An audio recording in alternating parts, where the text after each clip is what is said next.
This is Life Admin Life Hacks, a podcast that gives you techniques, tips and tools to tackle your life admin more efficiently, to save your time, your money and improve your household harmony. I'm Dinah Rowe Roberts, an operations manager whose very first podcast I ever listened to was Carly's Straight and Curly. I'm Mia Northrop, a researcher and writer who introduced Dinah to Straight and Curly, and that's how this whole podcast caper began. This episode we interview Carly Jacobs, host of the Poductivity podcast and blogger. Hello and welcome to Life Admin Life Hacks. We've decided to interview some people from business, media, creative industries and sport to see how they tackle life admin in our How They Do It episodes. Carly's Straight and Curly podcast, which she co-hosted with Kelly Exeter for several years, was the inspiration for Life Admin Life Hacks, as we discuss in this episode. It was so great talking to Carly, and in this episode, Carly reveals how her productivity habits started with her very first tax return and an expanding file, how time boxing is her most important productivity hack, and her love of robot vacuums and earpods. Carly Jacobs is a writer, researcher, podcaster, and mostly sensible habit maker. Writing in the self-improvement space for well over a decade, Carly explores, experiments, tries, and fails at all the self-help stuff you've read about on the internet to find the best and most useful bits. Her blog is 13 years old. That's old for internet. And like a good internet dinosaur, she's published there at least once a week that entire time, which is also a major feat. We'll talk about that later. So, Carly, thank you so much for coming on the show. No worries at all. Thank you so much for having me. It's lovely. We've both been such big fans of your podcasting work, in particular Straight and Curly and now Poductivity. And I actually have to admit that back when we started this project, we suggested that you and Kelly do an episode on life admin. And so your episode 104 on Straight and Curly came off the back of one of our questions in your Facebook group. So oh, that's amazing. That's when I was fully addicted, and I was quite active in the Facebook group because I was hanging off every word you guys were saying. And I'm like, life admin, they need to help me crack life admin. Maybe I'll put a little message. And that's like our origin story, because after that, you did that episode and Dinah and I talked about it more and how it was, it still felt so out of control for us. And that was where we decided we were going to do our own podcast and try and write a book. Oh, that's so amazing. You. No, you're very welcome. I'm so pleased. So when did you first become life admin aware and realize this was a thing that wasn't going to go away and that you just had to have some, systems? You had to get reckoned with it. Oh, look, it was quite early on for me. I started working as soon as I possibly could. I'm from Canberra. I was born and bred Canberran, and you just had to have a job in Canberra because you needed to buy a car as soon as humanly possible. Otherwise, you just could not get anywhere. So the second we all turned 14 and 9 months, we were, knocking down the doors of all of the local businesses. So I started working at a newsagent in Woden Plaza, if there's any Canberrans out there. It was called Top News, and I worked there from when I was 14 and 9 months, literally like as soon as I could, until I was probably about 22 when I left that job. It was a very long time, but it was at that point that, I realized that, I'm earning money. I have to pay taxes. I have to do my tax returns. I have to sort all this out. And then the second year, the tax accountant, because I went to like H&R Block or whatever to get it done, just like one of the local places.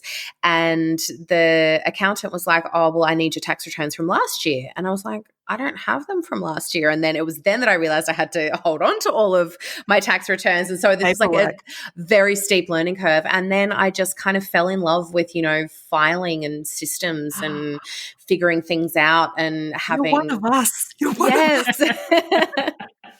Exactly. So I had this like one of those concertina folders for years and years, and I had each tax return in there. And I just always got a huge sense of self-satisfaction from being able to put my hands on the thing that the person needed from me at any given time. Yeah, I really get off on being liked is the main thing. So that's where it all started. And then it just gets worse from there. From your first job, it just gets worse and worse. And you need to make sure that you're on top of things. And, I was at uni before the internet was a big thing. I still had to drive in at at 5:25 before the 5:30 cutoff to hand in my assignments. And, you really needed to be quite organized at uni to make sure that things got printed in time and to make sure, because, before the internet, we didn't really have the option of doing things at the last minute. If you didn't, have enough time to print things, then, you would lose marks on your assignment. You couldn't just, the internet that we had was just so slow that you just rarely relied on it anyway. So yeah, that's kind of, where my love of being organized came from. And so you started with that concertina file. What tools are you using now to keep all this admin and paperwork under control? Well, I still have that concertina file with all of the original tax returns in it. I use Dropbox a lot. I'm a big Dropbox fan, and after years and years of resisting, I just pay for the pro account because you keep going over, and because they charge you like once you have too many things or if you want to share with too many people. And I resisted for so long, and I'd like sign up under a new account so I didn't have to pay for it and all of that stupid stuff. And now I'm just like, you know what? I'm going to throw money at this problem, and by throwing money at it, I mean something like $14 a month to make sure that I can actually accurately store all of my stuff. So yeah, Dropbox is a big thing for me. I'm a chronic screenshotter. So on my phone, if I see something I like, I screenshot it. I wish there was a better system for phones, actually. I find it difficult to organize notes and things Digital photos? Yeah. Organizing photos on my phone is hard. Notes I'm okay with. I've got that's a running joke for us. Oh, is it? For 3 years, we've been looking for the holy grail of how to organize digital photos. It's impossible. It's so hard. But then the search function on the photos is so good that you can actually find what you're looking for most of the time. So I've got a screenshot, I've got a scan of my passport in my phone because I stopped carrying a wallet years ago because I've got an Apple Watch that has my credit card on it and I don't really need anything else. But I've got a scan of my passport saved in photos, and I can just search passport and it pops up. It's amazing. And so when you partnered up and started living with your partner, how did the life admin change? How did you share the load? Has he got the same kind of capability and attitude towards life admin that you do? He does. Yeah, he does. Absolutely. We're very well matched. We have a very harmonious relationship. And I think it's just because we're both grown adults that just do our own thing. So he is a business owner as well, as am I. And we've just always dealt with our own stuff and done things totally separately. And we will have been together for 15 years in March, and we've got a 2-year-old, and we only just combined our finances when we bought a house 2 years ago. So yeah, so we just kind of dealt with all of our own things. He's actually really good because he's got really good organizational hacks for me.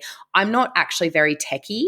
He's extremely techie. So he's taught me a lot of good things. I wouldn't have even started my blog if I wasn't with him. Because I was going to say, I'm taking that with a grain of salt, given that you run podcasts and blog. It's a continuum there of techie and non-techie.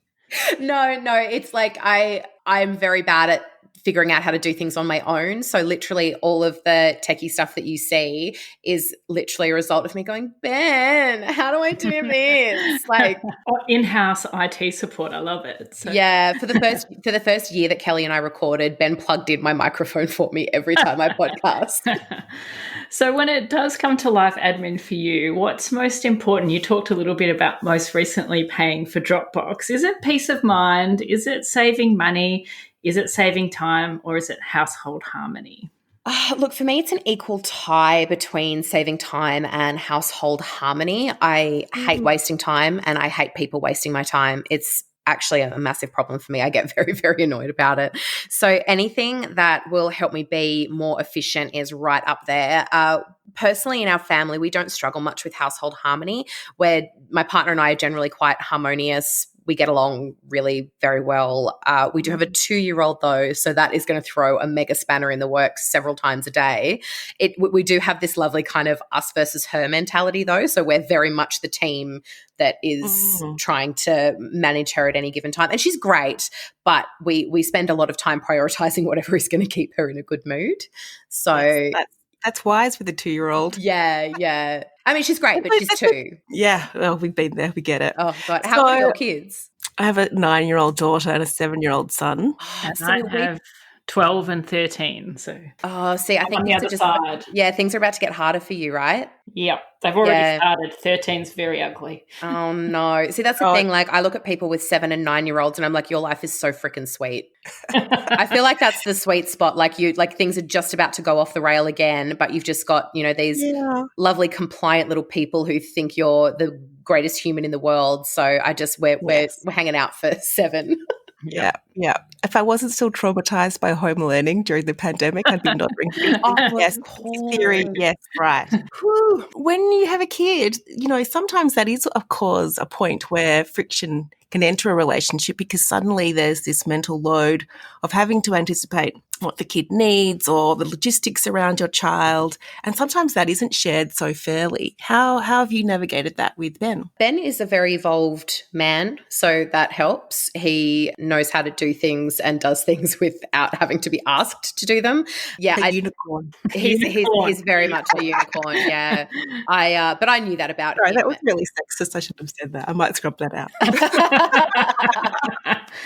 But like, we've been together for such a long time that I knew that he was going to be like that if we had a child, and I made a conscious choice to have a child with someone who was like that. So like, if I just wouldn't have been with someone who wasn't good at pulling their own weight or, could be grown up about things. So that was certainly a conscious choice in the grand scheme of my life. We are okay at sharing the mental load. One of my main issues with life admin is that when I get thwarted, it tends to be at the folly of others, which is really frustrating. So like, I've done my tax this year and I'm still waiting on my accountant to finish doing my partner's tax so that we can do this combined thing that we need to do. So I've done my bit and I can't close that book until the accountant gets back to me, and I'm chasing up a childcare rebate and that's not still sorted because there are like 3 people playing phone tag with each other. So all of my open book admin stuff is waiting on other people, which I find very frustrating. Yeah, my mental load is quite heavy, but I really enjoy being busy. I'm such a weirdo. I really enjoy being like run off my feet. A good day for me is where every hour is filled and then I get to the end of the day and I can have a quick tidy of the house and eat dinner and then sit down and, maybe watch some TV or crochet or do something like that, having had a very busy and fulfilling day. And it sounds very strange, but I don't like holidays. I don't like sitting around with not much to do, and I like, my work life is really similar. So I'm a copywriter and a podcaster and I've got a crochet school, so I like having a lot of things happening all at once, and I like dipping in and out of different things because I get bored if I do the same thing every day. So I like having different bits and pieces. I'm a strange human. And so with so much going on, how do you manage to-do lists and how do you prioritize? I have a system where I use, my partner, he runs Moleskine Studio, which is the digital component of Moleskine notebooks. So he actually does iPhone apps for productivity. So I use a combination of Time Page, which is the calendar app, and Actions, which is the to-do list app. And Actions, actually, once you put an item on your Actions list and you schedule it, it carries over into your diary. So I really like time blocking. Time blocking is a huge lifesaver for me. I've started doing bullet journaling as well, but I do it digitally. So you've seen, bullet journaling, right? Yeah.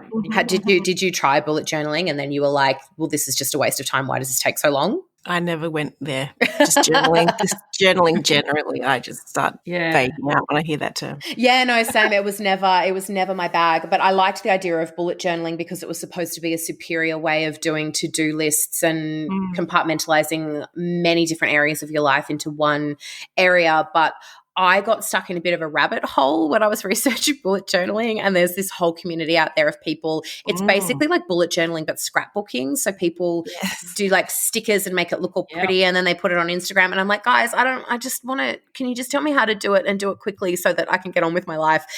No one like that existed until I just applied all those principles to a digital version. So I use the Flow app on my iPad, and I can grab the whole day and duplicate it, drag it into a new day, and then just use it like a notebook, and it's so much easier. I don't have to write out, do all the little squares and all that kind of stuff. So yeah, that's been huge for me. And I generally have a work to-do list and a personal to-do list each day.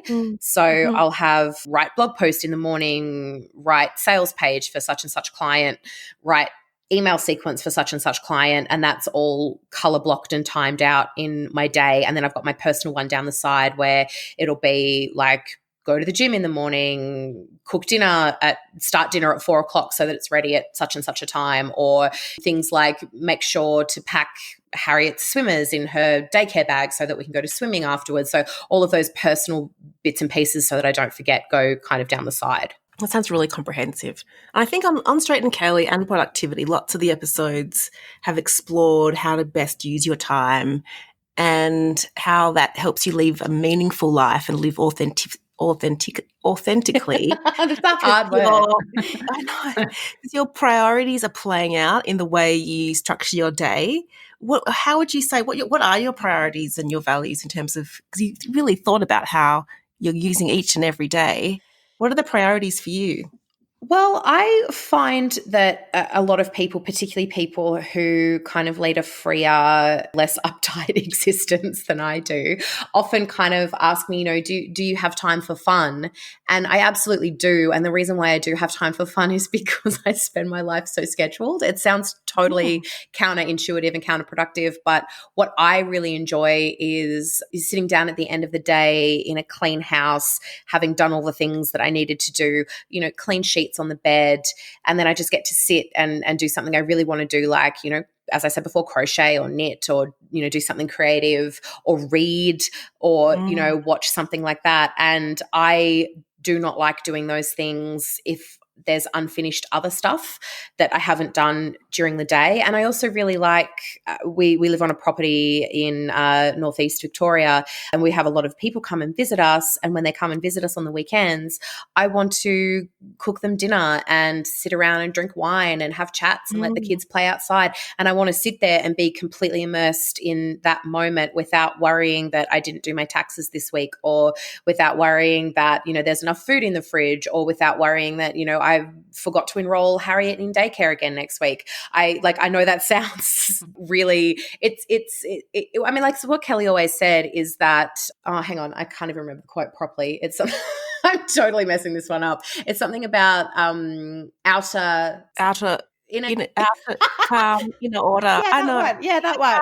Outer order, inner calm. Yeah, exactly. Outer order equals inner calm. That's the one. Yeah. And I really do feel that in my soul. I enjoy things being organized and I don't like feeling out of control. So, like, my reoccurring nightmare that I actually wake up in cold sweats over constantly is I'm late for the airport and I haven't packed my bag.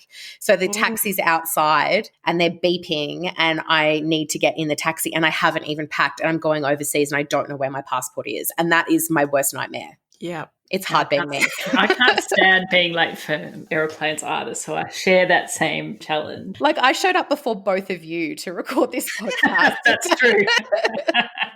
That gives you any indication of what my life is like. Yes, I don't like being late either. No. I was actually listening yesterday to your episode with Naomi Simpson. And yeah, she was great. And she talked quite a bit about outsourcing, and you spoke about that. And so I'm really interested in kind of, I think as we, particularly for Mia and I, as we're getting older, I think we've become more like logical when it comes to outsourcing in terms of thinking about money in a different way. So I'd be really interested to know how you feel about outsourcing things you either aren't good at or don't want to do. We're a little bit of both. We've had a cleaner for quite a few years now, and we will not tell either of our mothers that because they would be horrified, because they're of a generation where you just don't pay someone else to clean your house. Like, that's something that rich people do. It's just not something that they would ever consider putting their funds towards, despite the fact that they could both easily have afforded it for most of their lives. It's very much about compartmentalizing what is worth more to you, your money or your time. So we do a calculation of what our hourly rate is worth. And if we are happy to spend that time doing that task and whether or not we would pay ourselves to do it. So it's so for instance, I don't want to pay myself to clean the house because I don't like doing it and it's horrible. So we get someone else to come in and clean our house. I also need to be very, very clear about paying the people that you outsource to come and do things for you, particularly physical things, be ethical about the way that you do things. I use a reputable cleaning company with people that pay their staff superannuation, holiday leave, casual leave. It's a family-run business. It's local. It's above board. There's no illegal workers. Everyone's being treated fairly. I think it's very easy for people, particularly people who run their own businesses, to engage in a lot of cheap labor that's not necessarily ethical. That's something that I'm really concentrating quite hard on at the moment. However, like, I don't want to pay myself to clean the house. I'd rather have someone else do it because I don't enjoy it. And it's a good way to support local businesses here as well, because we live in the country and it's a good supportive thing for local people. However, we have 2 acres. We live on 2 acres, and that's a lot of grass, and we have to mow it with a ride-on, which I absolutely love doing. So I'm going to pay myself to do it because it's a nice break. I get to listen to a podcast. It's really fun. Like, just, I can imagine. it's so much fun. It was such a curveball because we moved here and Ben was like, oh, we've got all this grass to mow. And I was like, oh God, I'm going to hate this. This is the worst. And I absolutely love it. I just warp around on it. And I've got a little drink holder where I have, my little hard seltzer on a Friday afternoon. And it's a break from parenting. It's a break from life. I get to tune out and listen to something. And I mean, if in 5 years' time I get bored of that and I don't like it, I will consider outsourcing it. But until then, I enjoy it and I'm happy for that to be. I like active downtime. So that works very well for me. Some people like downtime. Downtime makes me bananas, makes me go bananas. Yeah. And I think that takes, that's a healthy approach because it's showing some self-awareness of where you actually, how you do value your time and what you will enjoy doing. So for someone else, the idea of mowing the lawn would be just, anathema to them, but they're quite get into the zone when they're cleaning their house and they'll put a podcast on and they'll just get in the flow and they just, how some people just really like cleaning. Yeah. So it's horses for courses. And I think some of those value judgments people make where they're like, oh, if you outsource that, it sort of smacks of privilege. Yeah. It's really about absolutely knowing if you have the means, where do you want to prioritize your time? How does your time reflect your values and your priorities? As opposed to just assuming you have to do everything yourself. I also need to touch on the topic of it being within your means, because a lot of people think it's not within their means but will happily spend $200 on a Friday night on dinner and a couple of drinks. So it's just about kind of prioritizing what money you do. And I know that sentence absolutely was a very privileged sentence because some people can't afford $200, but there are some people who would be spending that money on other things that could be spending it on cleaning. They don't have to, but if it's something that you want to do, it's just about allocating what funds you have towards the things that are going to increase your own time. Yeah, it's that mindful spending, whether you need new sunglasses every year that are on trend or another, the 11th pair of shoes in the cupboard versus getting someone to – we talked to Amantha Imber recently, who is a CEO of a company who had someone – I love her. She's great. Yeah, who came in to help prepare meals, so chopping vegetables and that kind of stuff. So she could spend time with her kid because that's where she decided her priorities sat, which some people would just roll their eyes. But when time is scarce and you have some trade-offs, that one made sense to her. Oh, definitely. I agree. I read an article the other day by Denise Duffield-Thomas, she's a money mindset coach who I follow on Facebook. And she wrote this whole article about all the help that she has. And she's got so much help. She has a housekeeper and a nanny and daycare and cleaners. And I'm looking at this going, oh my gosh, that's amazing. But she literally hires someone to pack and unpack her suitcase because she doesn't like doing it.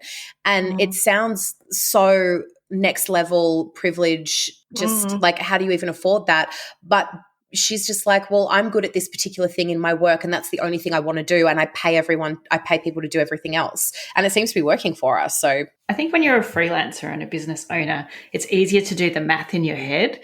But I think for people who are employed, they sometimes find it a bit hard to kind of grasp that kind of concept because they perhaps can't work more hours. But I often think people make the decision to either work part-time or full-time. And I think sometimes they don't realise they're working 4 days a week so they can clean the house. But the other option might be to work full-time and pay someone to do those things that they don't necessarily want to do on that, fifth day. Yeah, absolutely. So it's interesting, the idea that you've got sort of money mindset coaches out there to to teach people how to think more logically, less emotionally perhaps about these things, what's going to be one of the first life admin tasks you teach your daughter? Well, we're actually already on that at the moment. We're already teaching her to tidy as she goes. So we've got these tubs that have all of her toys in them. And if she wants to play with her barnyard toys, we get that box out. She plays with the barnyard tub. And then when she's finished and asks for puzzles or something, we have to pack all the barnyard stuff away before we get the puzzles out.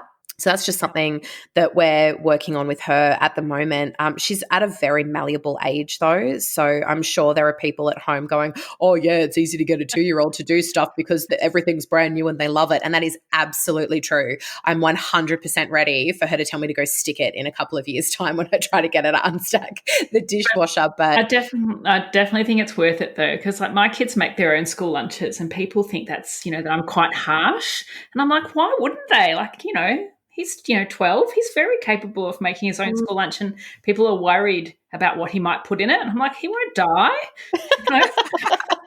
And you can control the environment of what's available to put in it. Yep. Exactly. That was like what Naomi Simpson said on the podcast about 2-year-olds can go and get their own breakfast out of the fridge. That's very true. Yep. Yeah, I'm fully, like, she's still in her cot. We haven't dropped to the side of the cot yet because we haven't had to. And I really, really like the idea of her being in baby jail as long as possible. I like... Yep. Hang on to it while you can. Yeah, I'm not keen on the idea of an unbridled child in my house at night. So I'm going to hold on to that until she's literally chewing the side of her cot down. We're very much of the philosophy that we want to teach her how to be as independent as possible.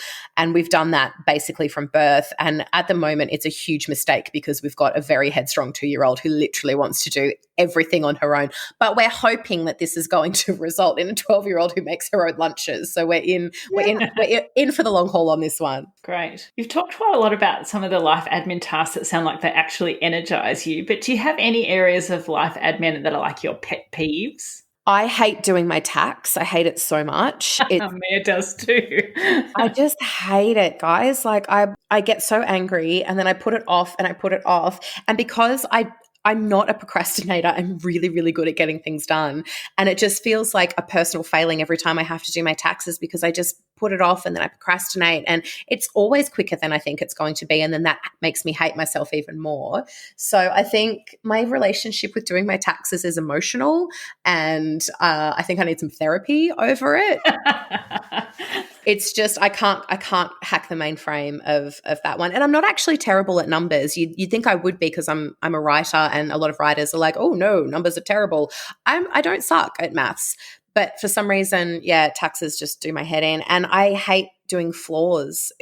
Before we had a cleaner, and we clean in between our cleaner. It's not like, we sit around on the lounge eating bonbons while someone comes in and cleans our house. Like, I still clean my house. I hate doing floors. I hate it so much. I hate vacuuming. I hate mopping. I hate skirting boards. Mopping is the worst. Mopping sucks. It's terrible. So when your daughter can get to the age of making herself breakfast, your floor will probably look like what my floor looks like right now, because my children both make their own breakfast, half of which ends up on the floor every day since they were like 4 years old. So yes, I hate doing the floors too. I'd rather have, if I was going to get a dog, that is why I would get a dog. Yes, yeah, so we don't have anything on our floor because we have a dog. So. They just lick it up. It's gross, but it's clean. Yeah, we're definitely considering that. We do actually, we have a robot vacuum, which we absolutely love. And robot vacuums are one of those things where people go, oh, is it worth it? And you go, yes, absolutely. It's the greatest thing we've ever bought. And people are still so suspicious of them. And it's the same with like AirPods, because I've had AirPods for quite a few years, and people go, but are they really all they're cracked up to be? And you go, yeah, they are. And then people are still just suspicious of them. So if you're one of those people who thinks that AirPods and robot vacuums are a conspiracy theory, they're not. They're amazing. Buy both immediately if you have the means. I was the early adopter on the robot vacuum, and the day that it died, I would have had it working very hard on those very messy floors when my children were little. And the day it died, a tear came to my eye.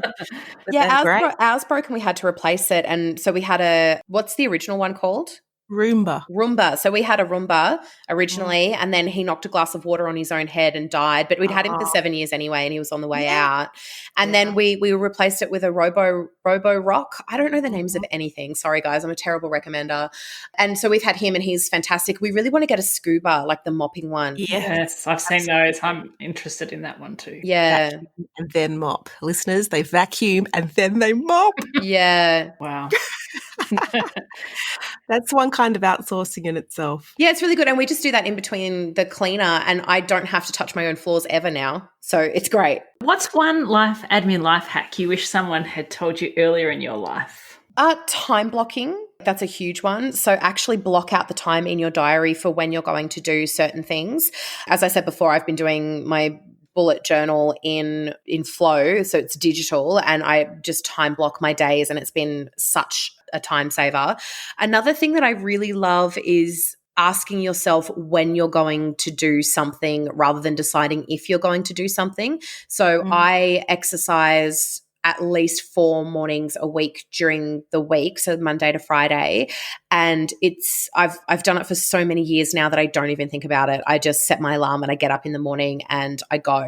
And it took several years to solidify that habit, but it makes such a big difference. I get it done first thing in the morning. It's out of the way. It affects no one else in my family because they're all still in bed by the time I get back. And if they're not, my daughter's in bed with my husband and they're watching TV. It gets it out of the way. It means I exercise as much as I should be. I start my day better. And it's also just like, if you ask yourself when you're going to do the thing you don't want to do, it takes the option to not do it away from you. So on tax day, when am I going to do my taxes today? I go 12 o'clock rather than, I don't know, maybe next Friday. Swallow the frog. The frog. Just get it done. Definitely. It's a very subtle reframing, but it does just taking the decision making out, because you also do get decision fatigue. And when you just take the decision making out of these things that you want to nurture in your life and these habits that you want to establish, so that it's just automatic, it's one less thing to think about it. You don't have a choice. You just know. It can be a very effective way to get those habits to stick. Well, in our family, we eat low carb, high fat, or keto, depending on what you want to call it.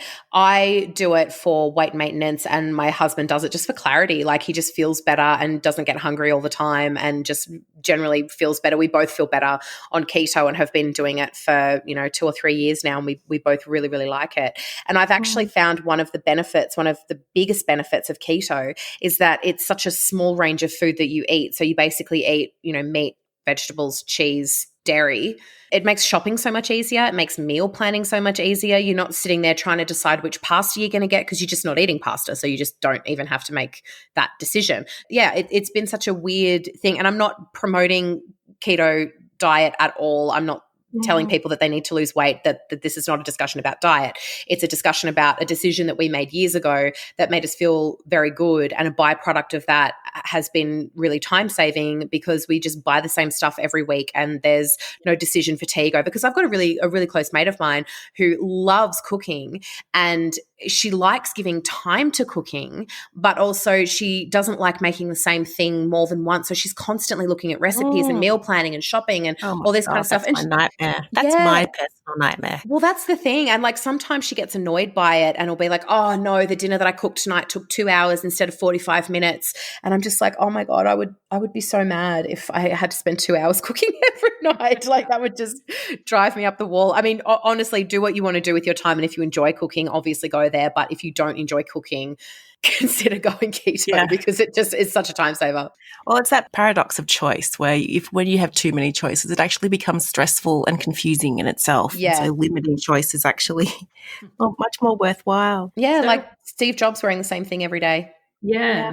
So when you moved to the country, did anything change in terms of your life admin or your need to save time or, different choices in terms of things less choices perhaps? One thing that changed quite a lot in the country is you have a lot more time in the country. So you generally don't have to wait too long at the post office and there's always a car park at the supermarket unless it's the weekend and all the tourists have decided to come up for the weekend. That changes things.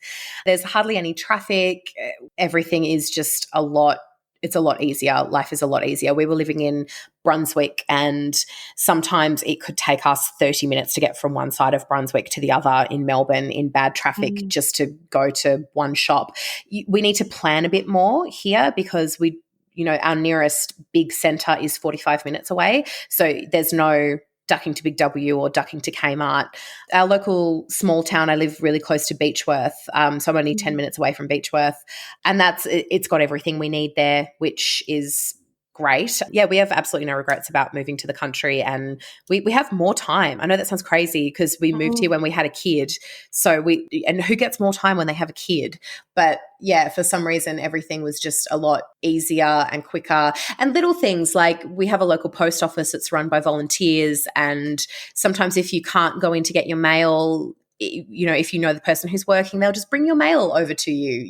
There's little things like that are just that's helpful. Yeah, just huge. I mean, we have a lot more work to do garden wise, like on our property. Like we're out in the garden all the time, and we've got mangy wombats that we take care of, and we have to go and give them medicine and things like that. But we really enjoy it, and as I said before, we're active relaxers. So at the end of the day, when I'm not working and I'm not parenting anymore, and the kid's in bed, I can go mow the lawn or do some gardening or something like that. And it's really wonderful, active, relaxing. That's productive as well. Yeah, I love the idea that you've really spent time thinking about how best to use your active downtime, as you call it, and what is going to make you happy and what is worthwhile. Yeah, that's also not the right way to do it. That doesn't work for everyone. So there are some people who need proper relaxation time, like lying alone in a bath in complete silence for an hour, and that is just as valid and just as productive as my gardening. It's just that works for some people and it doesn't work for others. Yeah, the key is being self-aware enough to know what works for you, and then designing your life so that you can actually get that. I hear Dinah laughing with hysteria in the background. The laugh sounds quite nice right now, Dinah. Well, I was just thinking that in previous years I was definitely an active relaxer, but this year I just want to lock myself in a dark room with nobody at the end of the year. We need a do-over. This year was just a nightmare. Yeah, 100%. Yeah, so Carly, thanks so much for sharing your experience and ideas with us today. It was such a pleasure. Where can our listeners find more of you if they want to hear more? Look for me on Poductivity on iTunes and all of the podcasting places. I'm also at carlyjacobs.com. That's DOTCOM on Instagram, and carlyjacobs.com, which is .com on the internet. It's all very confusing, guys, but Carly Jacobs is me. We'll have the links in the show notes. Thank you, Carly. If you'd like to join us on our life admin journey, please head to our Facebook page, Life Admin Life Hacks, to follow us and share your thoughts on what we're doing. And feel free to post any comments or certainly post suggestions that we might be able to use. We hope to see you there. Thanks for listening. Show notes for this episode are available at lifeadminlifehacks.com. If you're a fan, please subscribe and share the love, and tell a friend or review us in your podcasting app.